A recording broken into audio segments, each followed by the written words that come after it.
Good evening. Good evening. Ladies and gentlemen, what about a round of applause for Ismo, our host? Yeah. Thank you very much. My name is Harith Iskandar. I am from Malaysia.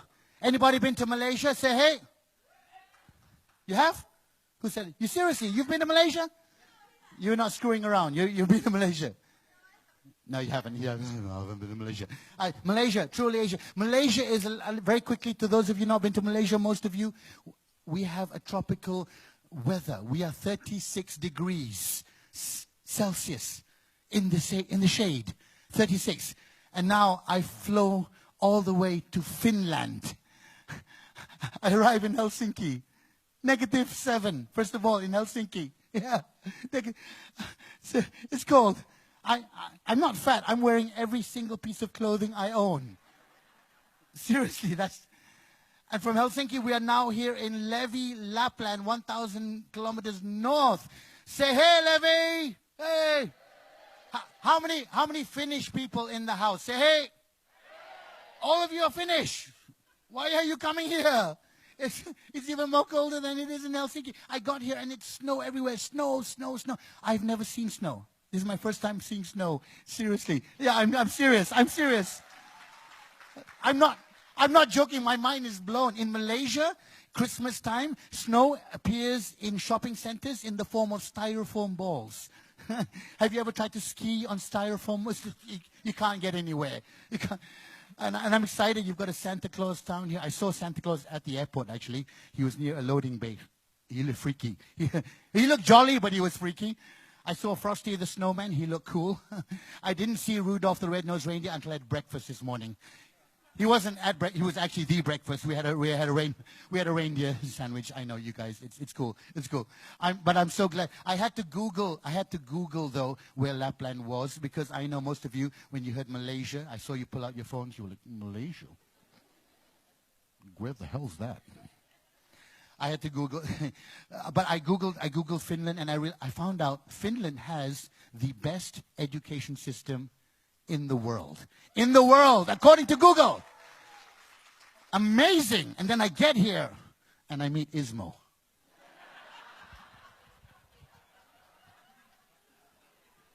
Oh, thank you. No, it's okay. I found out he studied overseas. He went to Sweden in school, so it's all right. But I am excited to be here. I am from Malaysia. I flew over on Singapore Airlines. They gave me a ticket, and I flew over on business class. Has anybody flown Singapore Airlines? No, I tell you, I flew business class. First time ever flying business class. I did not know business class has an entrance into the plane separate from everybody else. Has anybody flown business class? Say hey. One or two people, that's fine. It's a separate door. Separate door. Door A, door B. Economy walking into door B. I was walking in door A. I was like, what are you going? Oh, we're economy. Huh. I'm business. Because when you walk into business class, you got to walk business style. You got to walk business style. You walk into business class, and the stewardess, Singapore Airlines stewardess, hair pulled tightly in a bun, smiling. It's like, good evening, Mr. Harith. Welcome to your seat. And I was like, oh, yeah, business class. I just walked straight. I've flown economy my whole life. I'm sitting there like that, business class. I got leg room. I just sat there like, look at this. I'm not kicking anyone. Look at this. In business class in Singapore, they got the seat, the TV is like 3 meters away from you. And they play the safety demonstration. Everybody's flown, right?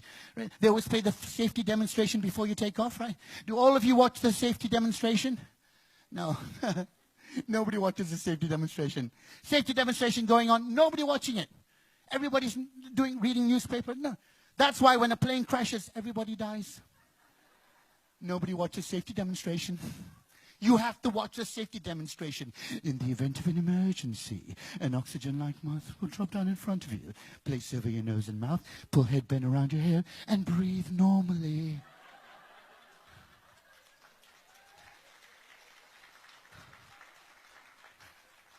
Breathe normally. The plane is going to crash. I'm going to die. You want me to breathe normally? I'm going to breathe any way I like. And what is it with the life jacket? In the event of a water landing, a life jacket is under the seat in front of you. Place over here, then you clip over here, then you clip over here, then before you get off the plane, you tug here. After you get off the plane, you tug here. Then we have a whistle. I've watched it a million times. I still can't. I tell you, if a plane crashes, I will be 50 feet under the water, still trying to clip the bloody thing. I'm like, what the hell? Don't give me a life jacket. Give me the rubber tire. You know, the black rubber tire, that one. I'm fine with that. I'm fine with that. Oh, and the plane takes off, and the pilot likes to talk to you. The pilot loves to talk to you, don't they? Ding, ding. Good evening, ladies and gentlemen. We're flying approximately 36,000 feet. If you fly to the left side of the slide, we're going to fly to altitude. What the hell are they talking about? Cannot understand him. He's reading the menu. We're going to have artichokes and chicken. I tell you. But this business class, it was so open. Now, we took off at 11:30 at night, right? About 12:30, I'm a little bit tired. I try to put the seat, because I hear in business class, you have the seat open, you have the big seat. So I put the seat back, only 45 degrees. And I was like, oh, this is not the way to sleep. This is not the full bed. I put my foot up. I was like, then I realized, you know what? This is probably how business class people sleep. They probably sleep like that. They're like, I was sitting like that in business class. This must be the business class sleeping position, because when you're in business class, you must be ready to do business. So any moment you want to buy a company, you're like, I'm buying a company. You cannot be fully inclined, because if by the time you get up, you won't buy the company. It's too late. So I slept for 45 minutes. I was like, this must be business class sleep. I'm in a yoga position. I'm in business class Zen. 45 minutes, I got up. I called the stewardess. She came over and she was like, can I have a glass of water? She's like, Mr. Harith, do you mind if I make the bed for you? I'm like, the bed is fine. What's wrong with the bed? She's like, excuse me, sir. She made me sit up. She put the seat back. She pressed one button. Wow. There's a full bed sitting there. And I was like, that's not business. I cannot do business lying down. I need to sleep like this. 12 and a half hours to Helsinki. I was sleeping like this. I tell you. But stewardess was lovely. I dated a stewardess once. I did. She was a Singapore Airlines stewardess, smiling all the time. Seriously. She smiled at me all the time. And I kind of realized why. Have you seen Singapore Airlines stewardesses? The hair is pulled so tightly in a bun. This one. Smiling all the time. I dated her for 6 months. First time she let go of her head. Seriously. Seriously. Now, I am married now, ladies and gentlemen. I have been married for 6 years, but I have to tell you the story of this relationship I had. How many people here in a relationship say, hey? Relationship. Look at the relationships. They're all holding hands across the table. I can tell. The ones holding the hands, they're in the six-month and below relationship. Everywhere, when you're in a relationship for 6 months, you hold hands everywhere you go. You hold hands. You cross the road, you hold hands. You're having a drink, you hold hands. You can't even go to the toilet. You're sitting there, you're holding hands there. And then you get up to go to the toilet, and you say, where are you going? I'm going to the toilet. Oh, no, I need to go to the toilet. Can I come with you? No. I'll call you when I get there. And you do. You go to the toilet and you do. Hello, I'm here. Yeah, I miss you. Yeah, he misses you too. So let me tell you the story. I was in a relationship. Now, I was in a relationship with this girlfriend. I'm now married now. I finally got married 6 years ago. Ladies and gentlemen, I got married at a slightly older age, 44 years old. Thank you for clapping. I don't know why you're clapping. Seriously. But thank you for clapping. I got married a little bit late because I suddenly realized the secret to relationships. I finally realized what it takes to be in a relationship. I finally realized the secret is, may I share the secret with you? Yes. Men, all you have to realize is women are more intelligent than men. That's all. It's so simple. It's very simple. Yep, women clapping. Men are like, yeah, what? No, women are more intelligent. I have proof, ladies and gentlemen. Google it. You will find this. Women are more intelligent than men because women, on an average day, 24 hours, women use and speak 20,000 words in a day, 24 hours. Men, 7,000 words. This is a fact. Which is why, at the end of the day, every time I catch up with my wife, she's still talking. After work, I come home, my wife is there, and I'm, hey, baby, hey, darling, how was your day? When I ask my wife, how was your day? She will tell you. She will tell you, oh my God, you will not believe the kind of day I had today. I got to work at 8:30 in the morning. The moment I got to work, and I decided to do some work because my clients are calling me about 9 o'clock. So I sat down on my watch. My phone was ringing. I told my clients are calling me at 8:30. What? Never mind. I decided to answer my client. I go, hello, you should call me back at 9 o'clock. So I put on the phone. I started my computer. My clients kept calling me. I said, they're really crazy calling me. Anyway, so I answered my client from 9 o'clock to 12 o'clock. I was talking to my clients. They're so busy. I started looking at my watch, and it's 12:30. Oh my God, 12:30. It's lunchtime. I'm really hungry. Decided to go for lunch. So I went for lunch. I was walking across the road, and suddenly realized, oh, McDonald's. Should I have some McDonald's? No, I don't have some. So I decided to go for lunch. And she tells me everything from 8:30 in the morning till 6 in the evening. She tells me every single thing she did. Then she asked me, and how was your day? Okay. Okay. It's okay. It's all right. It's okay. It's okay. And she asked, how come you never talk? How come you never talk? How come I said, I've only got 7,000 words. You want to talk to me? Talk to me before lunch. Because all my words are gone. Now, not only do women know so many words, they speak so many words. Because have you gone online? Look at all the websites on a woman's history in the computer. Look at all the websites, all the Pinterest and all the blogs. Women are constantly reading. They like to reading. Fashion tips, advice tips, reading. Look at a man's history on the computer. Women in bikinis. You know, women, look at that, women in bikinis. Oh, well, Mia Khalifa. Oh, click. But men are smart. We have women in bikinis, naked women with boobies. Then you have one tab, shark attacks.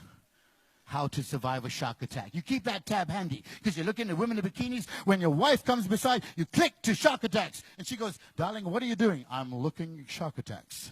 How to survive a shark attack. It's very important. And she walks by, look at it, yeah, and then you click back. Because you only want to see pictures. Men, we only want to see pictures. But women, I tell you, they have all this information. Not only do women have this information, they use this information. Oh my God, they retain that information. I don't know, women have this, they have this ability to keep information in their head. Everything is in there. If you are like a little microcosm and you went into a woman's brain, you go into a woman's brain, you'd be stuck because too much information. Who I met, what they said, how I spoke to them, what they replied, all the information, you could not move. You go into a man's brain, hello? Is anybody there? Oh, look, a shark. Seriously, you could not have any space. I tell you. No, very quick story. I tell you once, I was walking with my ex-girlfriend. We were walking in a mall. I was walking with my ex-girlfriend. We were holding hands. And then this was my girlfriend at the time, not my wife. I was walking with, and then we saw another ex-girlfriend coming towards me. I did what any man would do. I tried to avoid. But my other ex-girlfriend saw me, and she was like, hi, Harith. I was like, hey, hi, how are you? And I started talking to this ex-girlfriend. Well, this girlfriend was here. Hi, this is my girlfriend. And I was talking to her. Hey, how are you? It's really interesting. How are you? And I said, okay, bye, we'll see you later. And looked around, and my girlfriend had walked on. She had walked on. And I was chasing my girlfriend down, chased her down. I said, hey, baby, what's wrong? And she was like, no, nothing. When you ask a woman what's wrong, and she says nothing, everything is wrong. Everything. But I'm young, I'm stupid. I'm like, well, nothing is wrong. Went to watch a movie. We were sitting in a movie. I was trying to hold her hand. She kept pulling it away. You know, then after the movie, we went for a meal. I ordered a hot coffee. Just about to take a drink of my hot coffee. Leaned into my hot coffee. And suddenly my girlfriend goes, who is that girl you were talking to? And I don't know what. And I knew something was up. Because another girl came up with a number 1 board, and she was like, round 1. And then I knew, question time, it was going down. Seriously.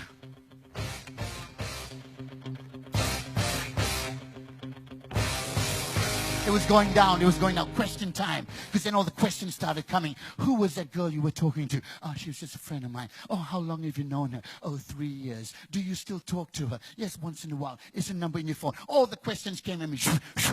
I was like one of those in the Chinese movies with the ninja stars coming. Oh, ding, ding, ding, pa-chung, pa-chung, pa-chung, deflecting all the ninja stars. But I realized 52 questions, then they stopped. It's like a pack of cards. 52 questions. And then she stopped and she was like, okay. She was satisfied. I was like, whew, survived round one. Whew. Went to my corner. They were like, all right, you did well, you did well, you did well. All right, now we're on one.